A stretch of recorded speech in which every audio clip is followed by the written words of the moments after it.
Nah hadirin ya Bapak sekalian, apa yang dirasakan kalau sudah 40 ke sana? Ya, kekuatan itu mulai berkurang. Seluruh kekuatan Pak, nafsunya, ya, semuanya berkurang. Ya, begitu ya. Ya, gigi mulai berkurang nggak kekuatannya? Nah, rambut mulai memutih. Ini apa? Pipi mulai keriput. Ya, ibu pakai anti aging, pakai apa juga ya, dia akan terus menua. Nah, hadirin ya, maka itulah yang disebut degeneratif. 40 ke atas itu menua. Nah, maka kalau disebut penyakit degeneratif ini adalah penuaan dini. Jadi terjadi penuaan tubuh sebelum 40, gitulah gambarannya. Dan penyakitnya aneh-aneh gitu ya. Penyakit fisik ini ya. Kemudian ada juga penyakit apa? Degeneratif. Apa itu? Genetik. Apa itu? Penyakit keturunan. Ya. Bapak ini senang sekali tadi ngebahas penyakit genetik ya. Penyakit genetik itu apa? Penyakit keturunan ya. Faktor bawaan gitu ya. Kulit saya ini warnanya apa kulit saya? Sawo matang. Kalau dibanding orang Afrika saya lebih putih lah sedikit, gitu ya. Ya sudah. Sawo matang. Berarti ibu saya kurang lebih gimana? Ibu ayah saya kulitnya? Ya antara begitulah, ya kan? Ya. Anak saya ada yang seperti saya, ada yang seperti istri saya. Ada yang putih, ada yang sawo matang. Gitu ya. Jadi nih teman-teman, seperti itulah namanya faktor bawaan. Anak saya yang pertama suka makan kangkung batangnya. Saya dulu begitu. Istri saya heran kenapa anak yang ini tuh suka makan kangkung batangnya, nggak suka daunnya. Saya begitu. Itu namanya faktor genetik bawaan. Ada sifat-sifat bawaan. Nah, itu Pak ya. Maka kemudian penyakit genetik ini maksudnya adalah penyakit bawaan itu, teorinya begitu ya. Ya, baik. Kemudian ada penyakit psikis. Ya. Jadi penyakit fisik tadi sudah, ada penyakit psikis. Ya. Penyakit psikis ini diasosiasikan dengan penyakit ruhani. Ya, yang sebenarnya kalimat yang tepat adalah penyakit ruhani, penyakit batin. Ya kan? Lahir batin ya. Baik. Ada juga yang menyebut penyakit spiritual.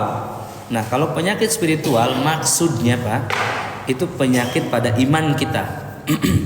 Atau munculnya spirit dari luar. Spirit itu artinya ruh. Kira-kira ruh apa yang dimaksud? Ruh jahat atau setan. Itu namanya penyakit spiritual. Maka ada namanya pengobat spiritual. Itu artinya apa? Orang yang mengobati penyakit-penyakit yang ditimbulkan oleh setan. Kalau Anda dengar pengobat spiritual, konotasinya baik apa buruk? Buruk kan? Nah, ya. Makanya saya ini bisa dibilang pengobat spiritual Islam. Begitu ya? Pengobat spiritual Islam. Ada spiritual lain enggak? Ada, spiritual setan. Gitu ya. Jadi Anda yang pergi ke dukun ketika sakit, berarti Anda telah mempercayakan spiritual murninya kepada spiritual setan. Wajar nggak setan mengambil alih spiritual kita? Wajar, gitu ya. Baik. Kemudian juga disebut sebagai metafisik, artinya lawan daripada fisik. Kemudian juga disebut penyakit batin, lawan dari penyakit lahir. Kemudian disebut juga penyakit hati, penyakit jiwa, penyakit mental. Begitu Bapak sekalian ya. Baik ya. Nah, maka dari mana kata-kata itu muncul? Sebenarnya akarnya adalah bukan penyakit, akar katanya ya adalah an-nafas dalam bahasa Arab. Penyakit nafas namanya. Ya, penyakitnya itu nafas. Nafas itu bahasa Yunani yang nafas itu bahasa Arab yang artinya adalah tadi psikis atau jiwa, tapi bisa juga berarti kolbu, bisa berarti ruh, bisa berarti akal, bisa berarti insan, bisa berarti al-hawa atau nafsu itu sendiri ya, di bawah ya syahwat, nafsu, napas. Baik ya. Maka di dalam bahasa Yunani disebut psyche atau psiche atau psyche. Inilah yang kemudian lebih terkenal. Kenapa? Dipopulerkan, Pak. Ya, sementara ilmu untuk mengobati nafs itu tidak populer. Baik ya, barakallah. Lanjut dulu, ada juga penyakit mental. Penyakit mental ini maksudnya adalah penyakit pada akal manusia. Tapi dalam dunia psikologi disebut juga penyakit mental itu penyakit pada jiwa dan akal. Nah, sebenarnya penyakit psikis itu penyakit perasaan, penyakit mental penyakit pikiran. Ya. Kenapa dihubungkan dengan setan? Karena setan bisa masuk ke ruang kolbu di mana ada perasaan, juga menguasai pikiran. Gitu ya, misalnya. Menguasai pikiran. Baik. Ya. Baik, itu tadi. Kemudian terapi untuk penyakit mental illness ini mengalami kebuntuan di dunia barat sana.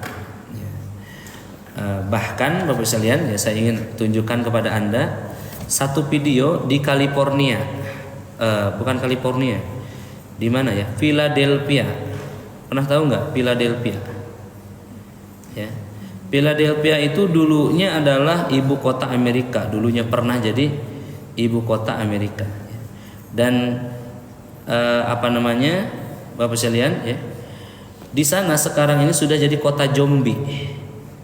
Pernah dengar?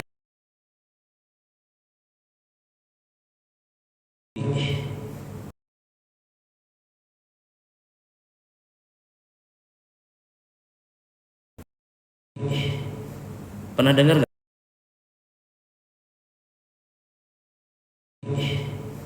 Pernah dengar nggak? Karena sakit. No problem. You good? Jadi mereka tidak diobati. Kenapa? Terlalu banyak. Where's your phone? My phone's right here. Ya, saya percepat ya. Nanti Bapak Ibu akan melihat, nah orang sudah terbaring begini. Nah, ya lihat kelihatan nggak?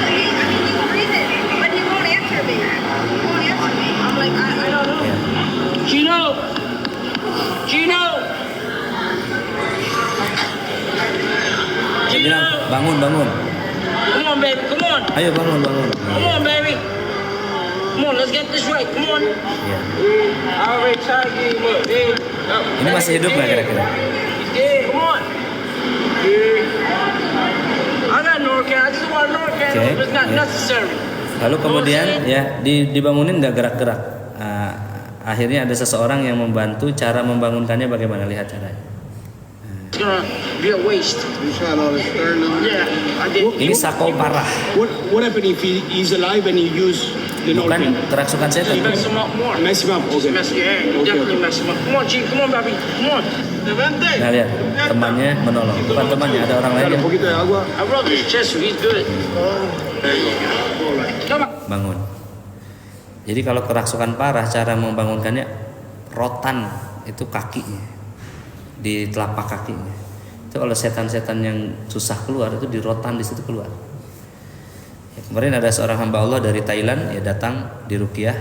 Saya ruqyah itu dia sih muntah sih teriak gitu, tapi tidak lepas. Ya akhirnya saya bilang datang lagi besok karena memang tidak janjian sama Ustaz Abu Ajar di rotan kakinya, langsung pingsan.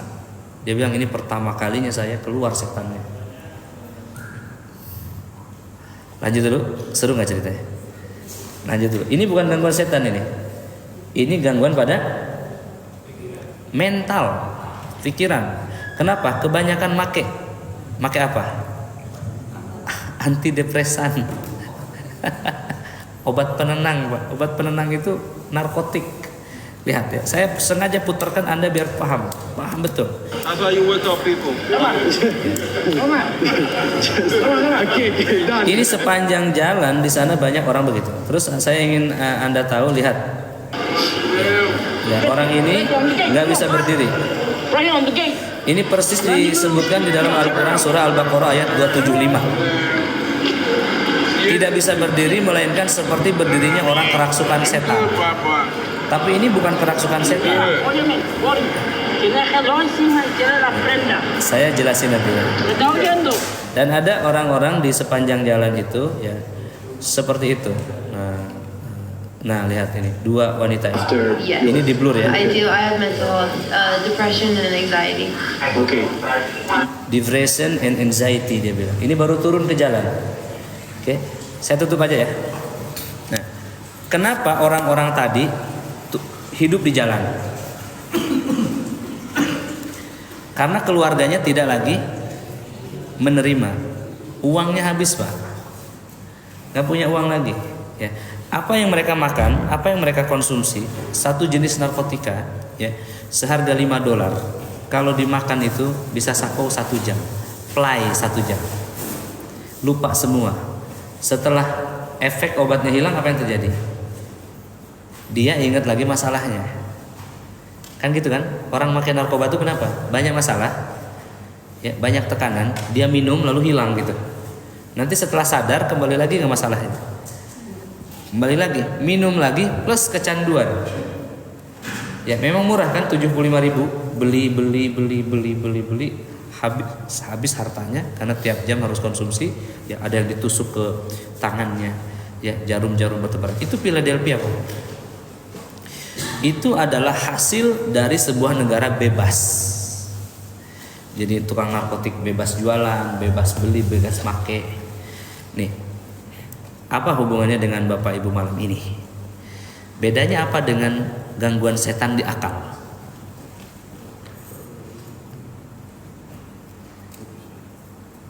Apa bedanya? Kalau setan membisik-bisiki melalui perasaan, kepikiran, mengulang-ulangnya. Kata setan, tidurlah, tidur saja.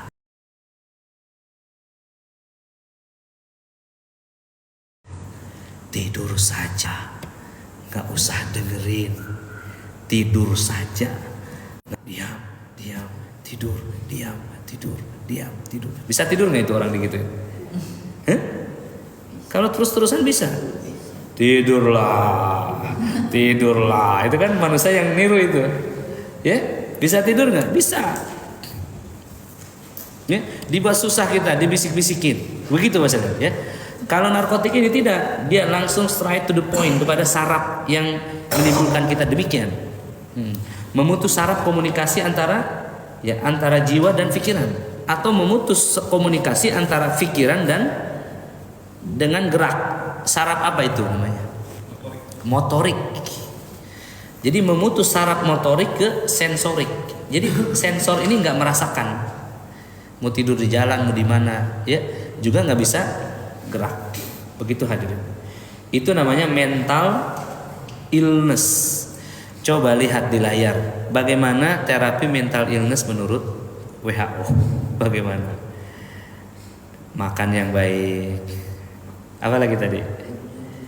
Tidur yang cukup, istirahat yang cukup. Apa namanya? Olahraga.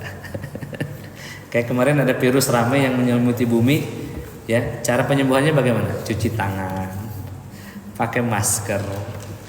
Awal-awal ketawa saya mendengar, masa, ya, ada virus sejahat itu, solusinya cuci tangan. Tapi lama-lama kita semua percaya ya. Lalu dipaksa untuk percaya. Begitu setan, ya. Setan itu awalnya ya menyuruh kita mengikuti dia. Pertama kita ketawa, lama-lama kita seperti setan juga. Ingkar kepada Allah. Begitu sekalian ya. Lama-lama masuk neraka gitu ya, subhanallah. Ya, ini dia. Hadirin ya, tadi penyakit psikosomatik itu penyakit dari penyakit jasad, udah tahu kan? Penyakit rohani juga tahu. Ada penyakit ketiga namanya psikosomatik. Penyakit rohani yang berdampak kepada fisik. Oke. Cara penyembuhannya bagaimana? dicabut akarnya. Akarnya itu penyakit apa? Psikis. Ini habis diruqyah kok jadi kayak sepi begini? Kenapa nih? Mau istirahat? Ya, hadirin ya. Ini nyambungin yang tadi, takutnya hilang ya. Akarnya apa, Pak? Psikis. Ya. Bagaimana cara penyembuhan psikis itu? Lihat paling bawah sini. Tazkiyatun nafs. Ya, kalau saya langsung bahas tazkiyatun nafs, khawatirnya apa tadi ya? Apa tadi gitu ya? Gitu ya. Hadirin. Lanjut dulu hadirin. Barakallahu fik ya. Kalau tubuh lesu karena putus asa, ya bisa saja sih tubuhnya disetrum biar kenceng lagi gitu. Tapi yang betul itu adalah asanya disambung kembali. Namanya merajut asa. Begitu ya, Mas Lian? Ya.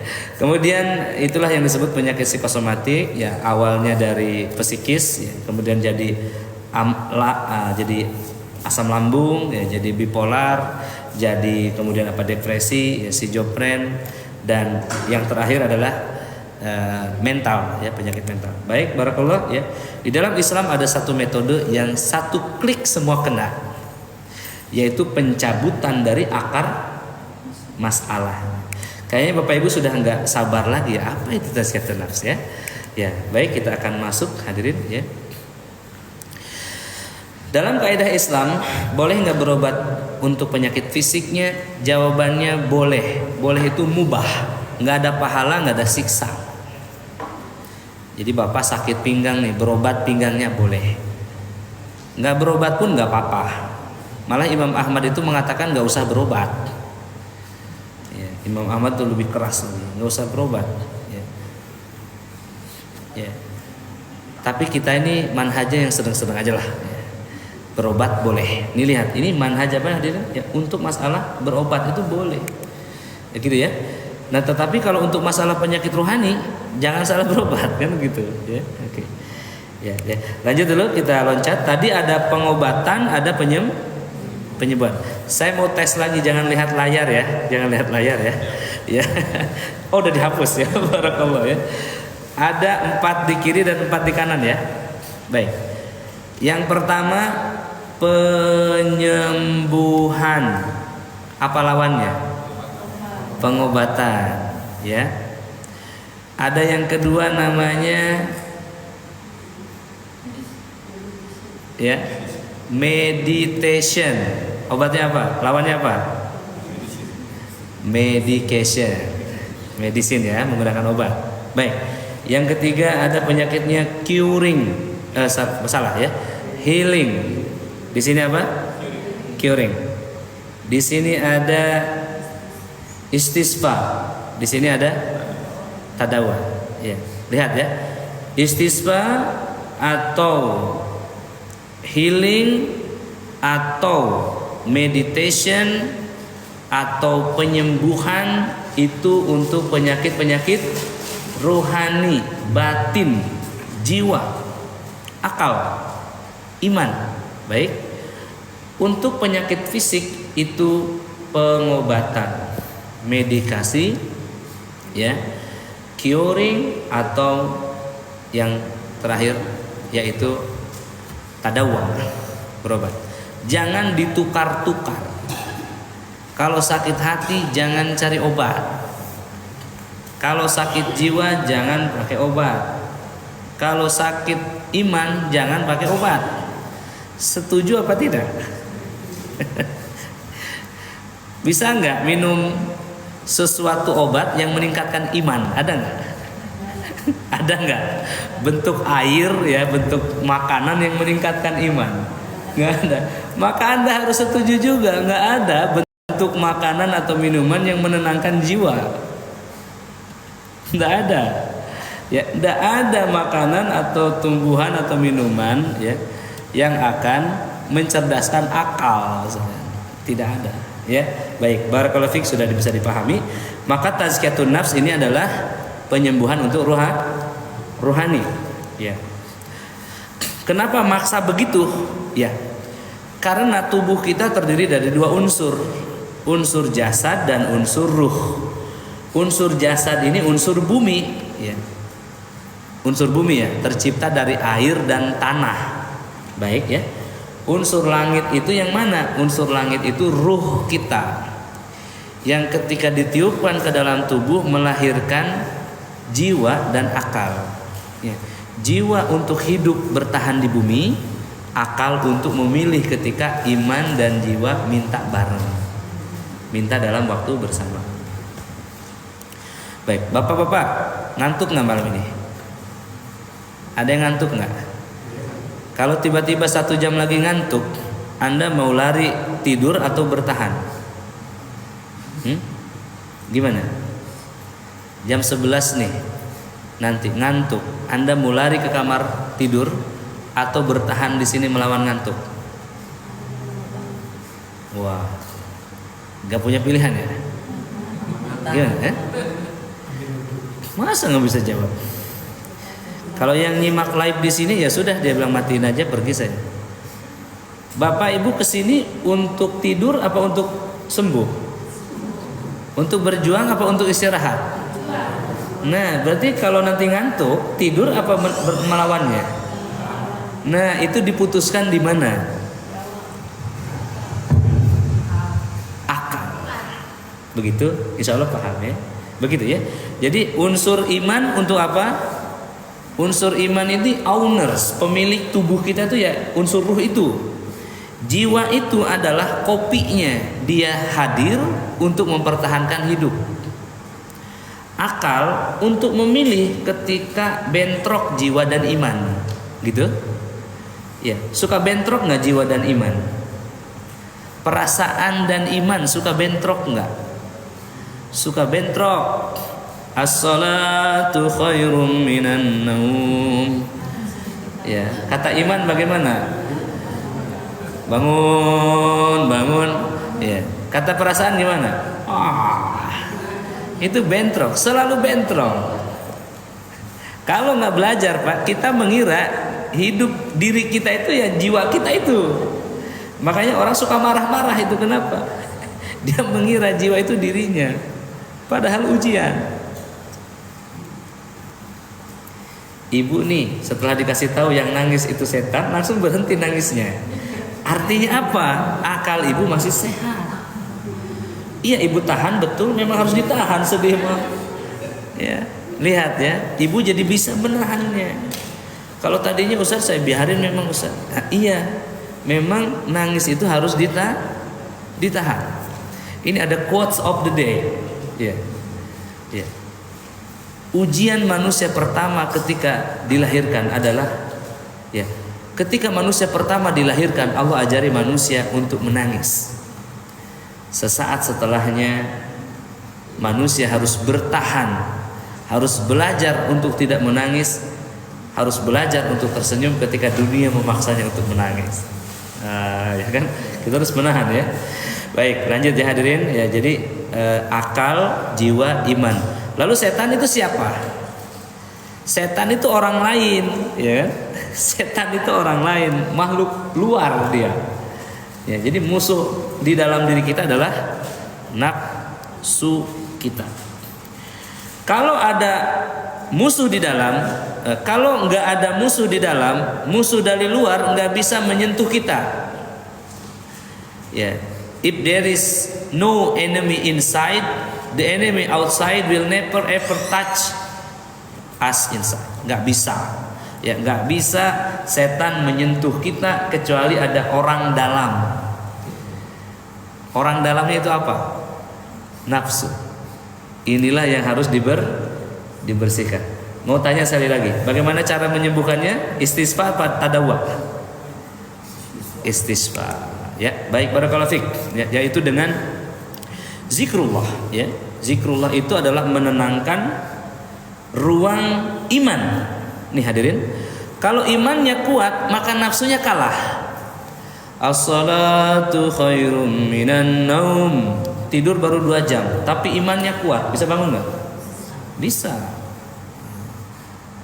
Kalau imannya lemah, nafsunya kuat, tidur sudah 10 jam, dia bilang lemes ya kan, banyak alasan ya gitu ya. Baik hadirin ya, perlindungan Wa imma yanzaghannaka minasy syaitani nazghun fasta'iz billah innahu huwas samiul alim. Innahu huwas samiul alim. Kalau ada setan datang mengganggu, kata Allah, fasta'id billah, berlindung, ayo berlindung kepada Allah. Nah, gitu, fasta'id billah. Jadi kalau ada ngantuk datang bagaimana, Pak? Langsung a'udzubillahi minasyaitonirrajim. Gitu ya. Ya, fasta'id billah. Nih, fasta'id billah itu enggak hanya baca ta'awudz, baca Al-Falaq An-Nas, juga ta'awudz, baca Al-Baqarah Al-Imran juga ta'awudz ya. Baik, nanti pada perkembangannya seluruh ya ibadah yang menghubungkan kita kepada Allah itu adalah zikir, perlindungan. Besok pagi saya akan bahas zikir-zikir terpanjang. Kalau ini zikir baru harian nih. Ada zikir yang bisa bertahan perlindungannya 1 pekan. Ada zikir yang membuat kita terlindung 1 bulan. Ada zikir yang membuat kita terlindung 1 tahun. Ada zikir yang membuat kita terlindung sampai hari kematian kita. Ada zikir yang bahkan melindungi kita sampai ke akhirat. Bisa lihat, luar biasa enggak? Ya. Masjid ini dibangun oleh seorang hamba Allah yang berinfak 1,5 miliar. Ini setengah RAB masjid ini, dia sendiri. Kira-kira malam ini dia dapat pahalanya enggak? Orangnya di mana ya? Entah di mana, entah lagi ngapain tuh di Jambi. Entah di mana, dia seorang pilot, mungkin lagi terbang. Ya. Dia dapat pahala tuh. Itu termasuk perlindungan bukan? Perlindungan misalnya. Ya, saya dengar kabar kata Akhir Robi, Ustadz istrinya Pak Mauludin mau dioperasi. Kenapa? Katanya di rahimnya ada kanker. Saya bilang, siapa bilang begitu? Iya, kemarin dia minta izin. Saya bilang, jangan sini dulu, ruqyah dulu. Biarkan saya meruqyah dulu. Saya yang minta. Ya, beliau datang di ruqyah, Pak. Sekali di ruqyah gemetar. Ruqyah kedua teriak, ruqyah ketiga tersungkur setannya. Subhanallah, rahimnya sembuh, nggak jadi operasi. Perlindungan bukan? Perlindungan, karena komitmen dia besar. Dia dijaga oleh Allah. Ya. Bukan ustadz, seorang apa? Pilot. Istrinya seorang pramugari, mantan pramugari, luar biasa. Ya, jadi perlindungan itu tidak hanya dalam bentuk ta'awudz yang ringan, tapi ada perlindungan terpanjang. Besok kita bahas ya. Salat ini ice breaking, sehari 5 kali. Lagi ngejar dunia, break dulu, ngejar lagi, break dulu, begitu ya. Lagi gejolak, break dulu ya. 5 kali sehari. Jadi membuat kita tidak stres. Oke. Lalu emang kenapa Ustaz susah-susah sih tazkiyatun nafs? Udah minum obat penenang aja. Ya. Apa bahaya obat penenang hadirin? Tadi ujung-ujungnya di Philadelphia ya. Ujung-ujungnya begitu tuh. Ya, sakau. Sakau dalam berbagai jenis. Tapi yang lebih bahaya Pak, dari obat penenang atau obat itu bukan zat kimianya, tapi ketergantungannya. Oke. Suatu ketika di malam hari ibu tiba-tiba sesak napas. Malam hari mati lampu ya, sendirian. Suami lagi di luar kota, nggak ada anak-anak, sendirian. Ibu diam, sesak napas, terengah-engah, mau minta tolong nggak bisa teriak. Ya, ibu ingat ada warung di sebelah ini. Ya, lalu kemudian ibu mau jalan nggak bisa. Sampai pagi, akhirnya tetangga ketok-ketok. Assalamualaikum, katanya. Waalaikumsalam. Lagi apa Bu? Kok nggak kedengeran? Lagi sesek ini, lagi sesek. Astagfirullah, ibu lagi sesek ya. Minum ini Bu. Apa itu? PN. Apa itu PN? Pelega napas. Oh, akhirnya ibu minum. Bener lega. Kira-kira bapak nyari nggak itu di mana? Bisa beli lagi? Nyari nggak? Nyari setelah tahu obatnya 5.000 rupiah Pak. Beli berapa kira-kira? Bapak akhirnya beli 1, ya kan? Sebulan kemudian ternyata benar sesak napas, mati lampu, lupa di mana naruh itu obat. Ya, bapak ibu nungguin sampai pagi, ya, ternyata ketemu di mana? Ya, ketemu di laci di kamar depan. Aduh, kata ibu harus beli banyak ini. Pergilah ke warung ibu, beli berapa kira-kira? 10. Ditaruh di mana Pak? Setiap kamar, di mobil, di tas, di saku, ya kan gitu kan? Kayak jimat aja tuh. Taruh di sana, begitu sesak napas, minum. PN yang luar biasa.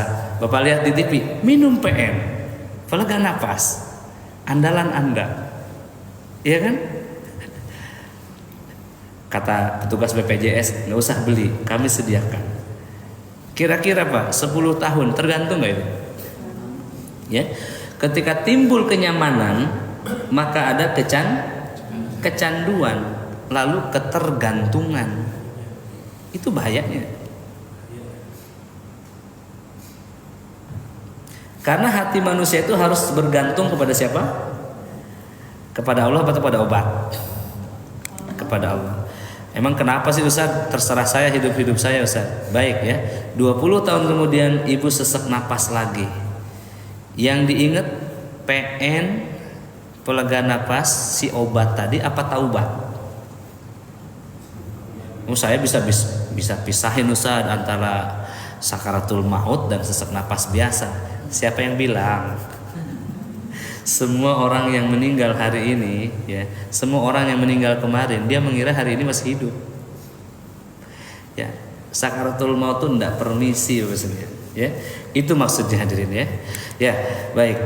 Kita lanjut hadirin. Kenapa Ustaz tidak hipnoterapi? Kenapa tidak hipnotis aja Ustaz, dibuat tidur hilang semua masalah? Ya, bangun nanti sadar ya gitu lagi kan? Ya, hadirin ya. Ada berbagai metode-metode, saya tidak bahas ya. Hanya intinya hadirin ya. Metode-metode itu sifatnya temporal, tidak permanen, dan yang paling penting bukan dari vendor yang memproduksi tubuh kita ini. Jadi nggak original gitu. Bapak lihat laptop saya mereknya apa? Ya. Katakanlah ada 2 laptop saya, Apple dan Microsoft ya. Satu punya Windows, satu punya Apple. Kalau yang Apple ini rusak, pergi kemana saya? Ya, ke authorized reseller atau ke apple.com, betul kan? Nggak mungkin saya nyasar ke android.com atau ke windows.com, betul? Meskipun ada yang kasih gratis, saya nggak mau. Ya, jadi kita ini diciptakan oleh Allah, maka untuk hardware-nya bisa dicari di bumi, tapi untuk software-nya harus menghubungi vendornya. Ngapain Ustaz menghubungi vendor? Untuk mendownload informasi untuk memperbaiki keadaan kerusakan-kerusakannya. Ini Pak, sistem software bukan hanya untuk tubuh kita, tapi untuk semesta raya. Baik ya, cukup ya introduction-nya. Sudah tepat jam 10 hadirin ya. Sekarang ya, kita akan belajar apa itu tazkiyatun nafs. Nafs sudah dibahas dan sudah jelas, tinggal kata tazkiyahnya. Ya, tazkiyah itu dari kata zakah. Zakat. Ada yang tahu nggak arti zakat itu apa? Zakat itu apa? Zakat itu dari kata zakah, artinya suci atau tumbuh. Tazkiyah Pak, kata kerjanya artinya menyucikan atau menumbuh suburkan. Menyucikan jiwa, menumbuh suburkan iman. Gitu. Pernah nggak Bapak Ibu merasa hati kering? Pernah nggak? Doanya ya Rabbana, tapi kayaknya nggak terhubung ya. Pernah gitu nggak? Ya Allah, tapi nggak ada air mata, kering gitu. Pernah ngalamin gitu? Kering kerontang. Nah maka tazkiyatun nafs menumbuh subur. Anda pernah lihat videonya nggak? Orang di Ka'bah dia bilang fulus. Kata temannya, kamu fulus. Ini depan Ka'bah, minta jannah, minta barokah. Dia bilang, iya jannah, tapi fulus juga, fulus. Lihat ke videonya, nanti saya download ya. Bapak Ibu kalau sampai ke Ka'bah, apa yang Anda minta? Satu kata. Apa? Sehat, ya kan? Karena Bapak sakit, ya kan? Yang lagi miskin mintanya apa? Kaya. Yang lagi jomblo mintanya apa? Pasangan, kan begitu ya. Baik, barakallah ya. Nabi mengajarkan di sana itu bacanya gini, Rabbana atina fid dunya hasanah wa fil akhirati hasanah wa qina adzabannar. Begitu ya. Ya, saya alhamdulillah beberapa kali ke sana. Kalau di sini Pak, doa saya begini. Setelah ya, Allahumma sholli wa sallim wa barik ala nabiyina Muhammad wa ala ali Muhammad. Allahumma sholli ala Muhammad wa ala ali Muhammad. Allahumma sholli ala Muhammad wa ala.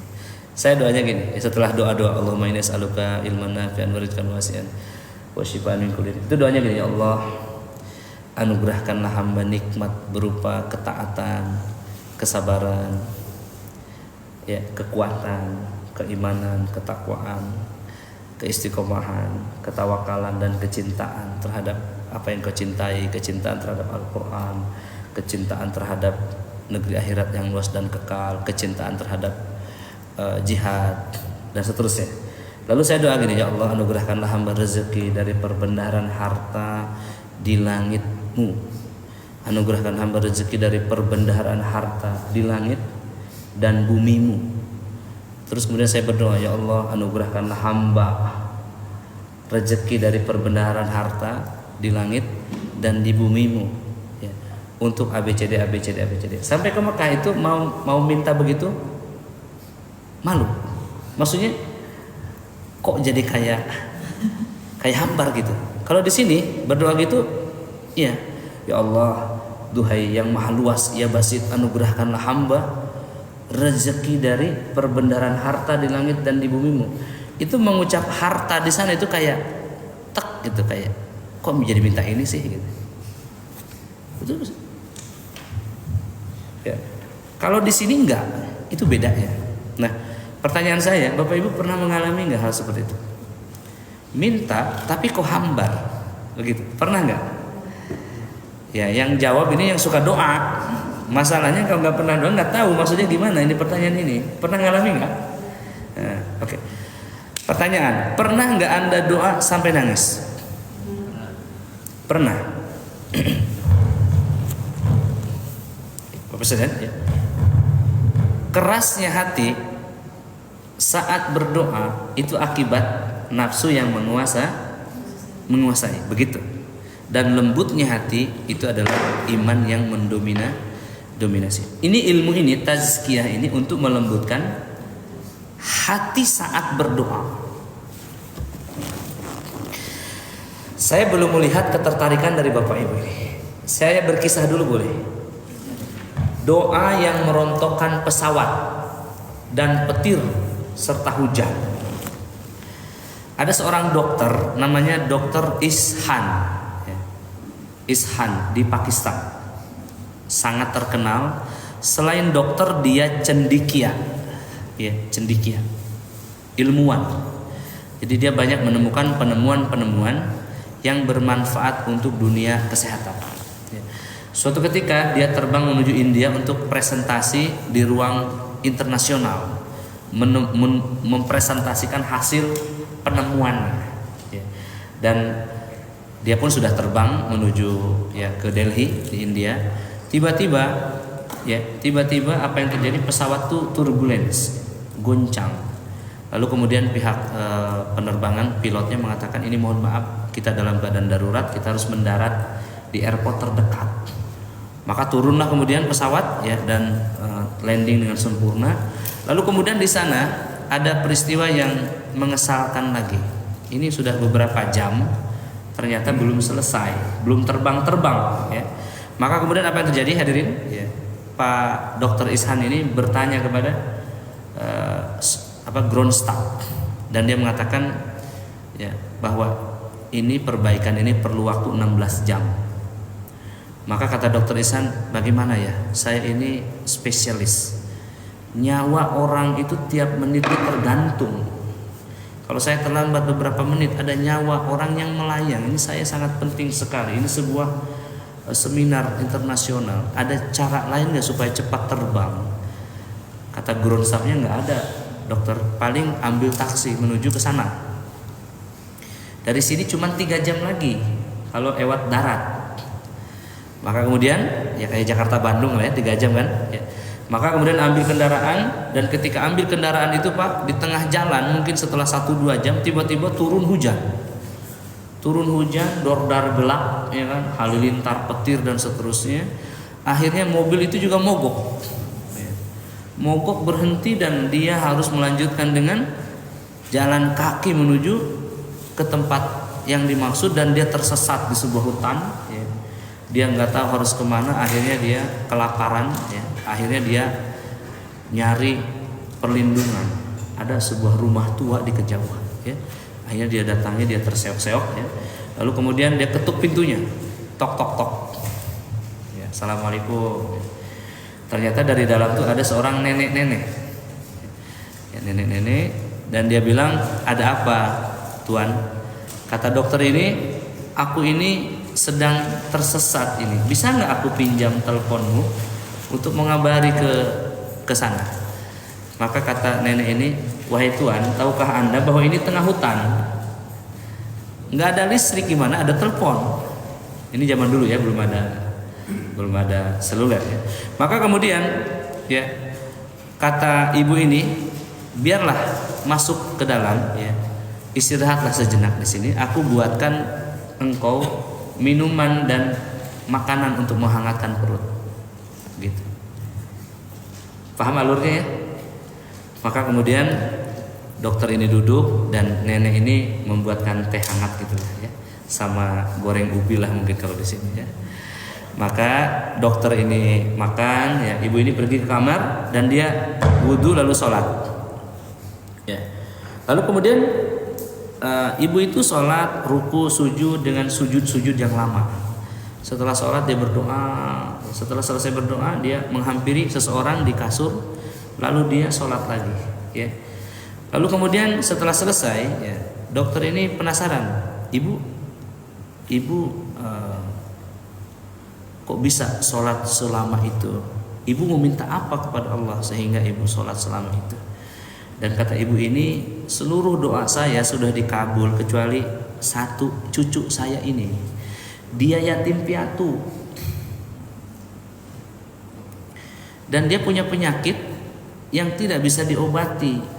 Ada sih yang bisa mengobati, tapi jauh di sana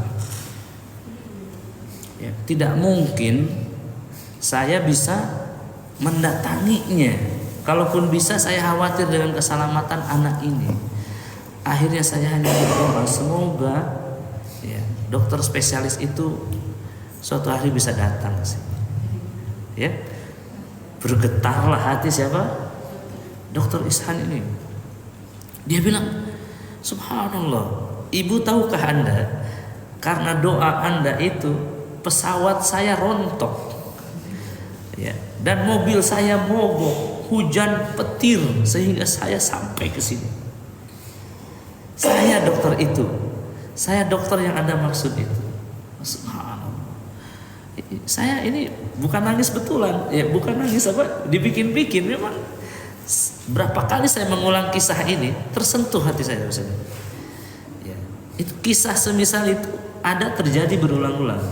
Ya, kisah Imam Ahmad ya, dari Basrah. Ya, dia datang dari Irak menuju Basrah. Ya. Dia nggak tahu mau ngapain, yang penting dia ada terdorong ingin pergi ke sebuah kota di Basrah. Ya, Baghdad ke Basrah agak jauh ya, Irak. Sesampainya di Basrah, dia kemudian sholat di sebuah masjid. Nah, ini Imam Ahmad ini terkenal Bapak sekalian. Satu majelis itu bisa 5.000 orang. Itu zaman dulu. Ya. Tetapi ya karena kota yang jauh, orang-orang di masjid itu nggak kenal. Nama tahu aja nggak tahu. Kan sekarang zaman sosmed ya, dulu nggak ada. Sesampainya di masjid itu, ya, kemudian setelah imam sholat, kemudian dia tiduran, capek. Maka DKM masjid itu bilang, "Om, jangan tiduran di masjid." Tiduran di luar boleh. Jangan tiduran di masjid, ini tempat sholat. Ya Syekh ini ya sudah, karena memang bukan masjid dia keluar. Sudah tiduran di luar, datang lagi ini marbot ini. Katanya, "Wahai Syekh, jangan tidur di masjid, ini tempat ibadah. Tidur di tempat lain." Maka kemudian ada tukang roti yang melihat imam diusir-usir begitu. Bukan imam, ada orang tua diusir-usir. Maka kemudian kata tukang roti, "Kemarilah, wahai orang tua, ya duduklah di sini. Ya, aku buatkan roti untukmu." Begitu. Nah saat tukang roti ini bikin adonan, dia bilang astagfirullah, astagfirullah, astagfirullah. Saat adonan ini digoreng, dia bilang astagfirullah, astagfirullah, astagfirullah. Ya, saat dimasukkan ke dalam piring, dia bilang astagfirullah, astagfirullah.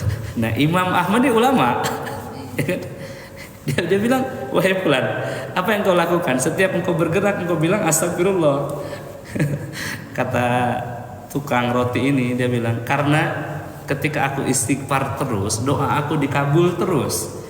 Semua doa aku dikabul kecuali satu," dia bilang. "Aku ingin ketemu Imam Ahmad bin Hanbal." Apa kata imam?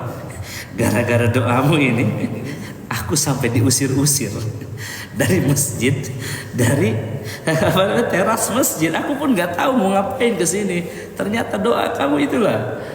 Aku ini Imam Ahmad yang dimaksud, yang kamu maksud itu." Subhanallah ya, imam diajak ke rumahnya dan seterusnya. Luar biasa. Ini saya alami. Saya selalu ngetes siapa di ruangan ini yang mau ketemu saya. Ada yang pernah berdoa nggak ingin ketemu Nuruddin? Itu selalu